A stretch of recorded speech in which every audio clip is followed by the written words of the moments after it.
Well, howdy there, Internet people. It's Dee again, and welcome to the Interstate with Dee. Today is Saturday, June 21st, 2025. Welcome back to our trip on the Interstate. What we do here is present news from the state level that will end up having national importance later, or news that made it into the national news cycle but was overshadowed. Then we go over some questions from y'all. On this date, June 21st, 1788, New Hampshire became the 9th state to ratify the U.S. Constitution, bringing it into effect. Okay, and on to the news. Alaska residents, like residents in many other states, are finding out that the One Big Beautiful Bill will sell public lands in their state. They're not exactly thrilled about it. In California, Trump has ordered more National Guard out, but they're still training. Given the lack of disturbance, it's starting to look more and more like nothing more than a giant publicity stunt. Colorado authorities are investigating a heist of thousands of Nintendo Switches. Also in Colorado, residents are surprised to learn that Trump's One Big Beautiful Bill authorizes the sale of millions of acres of public lands. Delaware is offering millions in assistance for utility bills. It's probably time for cheaper, cleaner energy instead of using expensive, dirty energy. Michigan is getting an interesting congressional candidate. Bridget Brink, a longtime diplomat who resigned over Trump's treatment of Ukraine, is running in the 7th District. Elsewhere in Michigan, a study says that a single person in the state needs to make $87,000 a year to live comfortably. Attacks in Minnesota rocked the nation. It's caused discussions about security and extremism across the country. Missouri's governor called up the National Guard because of an obvious super important emergency that was full of danger of civil unrest and needed troops. He then left the U.S. to go to France for a bit. There was no civil unrest. In Mississippi, officials have decided that high school students no longer need to pass a history test to graduate high school.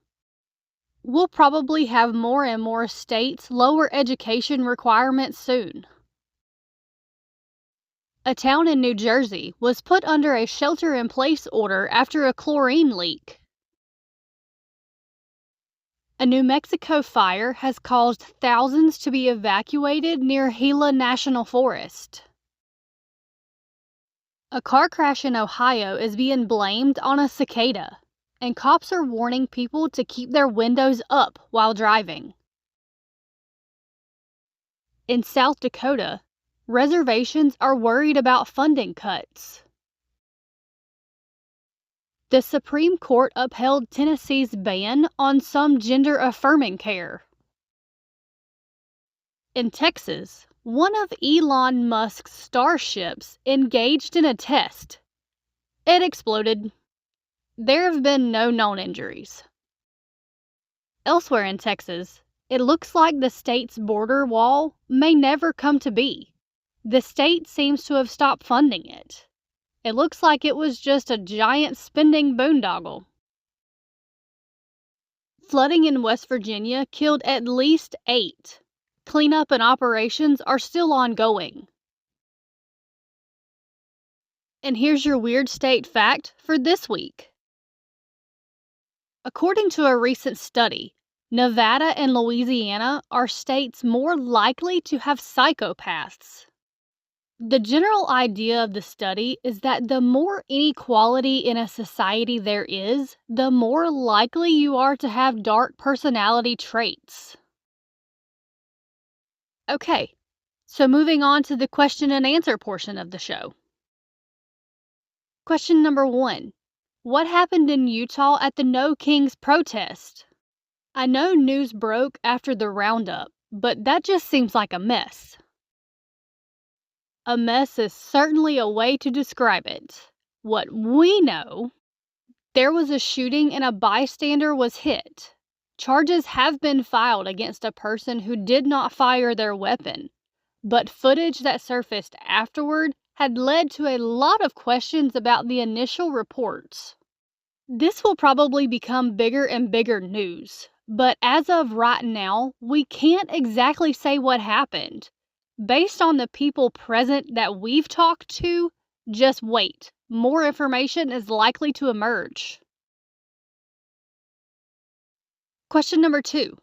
Are people actually impersonating ICE agents, or is that social media clickbait? Oh, that's definitely happening. How widespread it is, we can't say for sure. But somebody was just arrested in Philly for allegedly taking somebody, putting them in zip ties, and robbing them after identifying himself as immigration. Question number 3. Does anybody know what legal mechanism Trump is using to not enforce the TikTok ban? Yeah, about that. No. He may not actually have a solid legal basis for delaying the ban again.